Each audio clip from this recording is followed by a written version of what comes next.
فرش التراب يضمني. بانی محترم، سوال میرا یہ ہے کہ صدقہ جاریہ کی مختصر سی وضاحت، اور اس کے علاوہ بلڈ ڈونیشن جو کوئی بھی اپنی زندگی میں کیا گیا ہو. جی، بلڈ ڈونیشن، خون کا عطیہ. Blood donation. جی، اچھا، اس کا کس حد تک اجر و ثواب سے تعلق ہے، بشرطے اگر عطیہ کرنے والا شخص فوت ہو جائے؟ میں یہ اگلا حصہ نہیں سمجھا. اگلا اس سے مراد یہ ہے کہ اگر کوئی شخص فوت ہو جاتا ہے، اس نے اپنی زندگی میں 2 4 5 لوگوں کو بلڈ ڈونیشن دیا ہوا ہے، اس کا کس حد تک اجر و ثواب ہے، اور صدقہ جاریہ سے متعلق کچھ تھوڑی سی وضاحت. دیکھیے، صدقہ جاریہ تو اس کو کہتے ہیں کہ کوئی ایسا کام کہ جس کا ثواب کسی انسان کے فوت ہونے کے بعد بھی مسلسل ملتا رہے اس کو. ورنہ اصل قاعدہ تو یہ ہے کہ موت آ گئی تو اب آپ کا جو ہے وہ جو امتحان کا وقت تھا اور جو کچھ کمائی کرنے کا وقت تھا وہ تو ختم ہو گیا.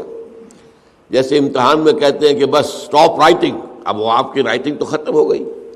البتہ بعض اعمال ایسے ہیں کہ جن کے اثرات بعد میں بھی پھیلتے رہتے ہیں، اچھے اثرات، تو اس کے جو ہے اللہ تعالیٰ کی طرف سے اس کا ثواب بھی اس شخص کے مرنے کے بعد بھی اس کے حساب میں درج ہوتا رہتا ہے.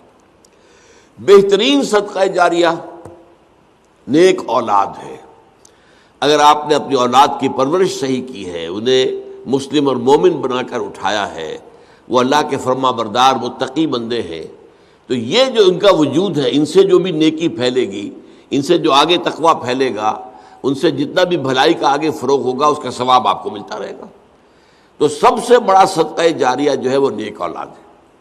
اب اس کے علاوہ ایک صدقہ جاریہ مثلاً یہ کہ ایک شخص نے ایک دینی جو ہے درسگاہ قائم کر دی، زمین وقف کی، عمارتیں بنائی، دینی درسگاہ. اب یہ درسگاہ جب تک چلے گی اس کے حساب میں جو ہے اس کی نیکیاں جو ہے درج ہوتی رہے گی.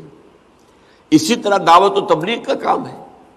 آپ کی دعوت و تبلیغ کے نتیجے میں جن لوگوں کو بھی ہدایت نصیب ہوئی، اب ان کی نیکیوں کا بھی اجر و ثواب آپ کو بھی ملتا رہے گا. اور وضاحت کے ساتھ کہا گیا ہے بغیر ان ينتقص من اجرہ شیء، وہ جو نیکی کریں گے ان کے اجر میں کوئی کمی نہیں ہوگی. یہ نہیں ہوگا کہ ان کے اجر میں سے جو ہے وہ دعوت اور تبلیغ کرنے والے کو اجر ملے گا، بلکہ یہ کہ اس کا اجر بھرپور اس کو ملے گا، اور اس کو اضافی طور پر جو اس کو ملے گا.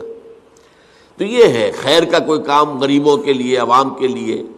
جیسے پرانے زمانے میں ہوتا تھا کہ پل بنا، چاہ بنا، مدرسہ، تالاب بنا.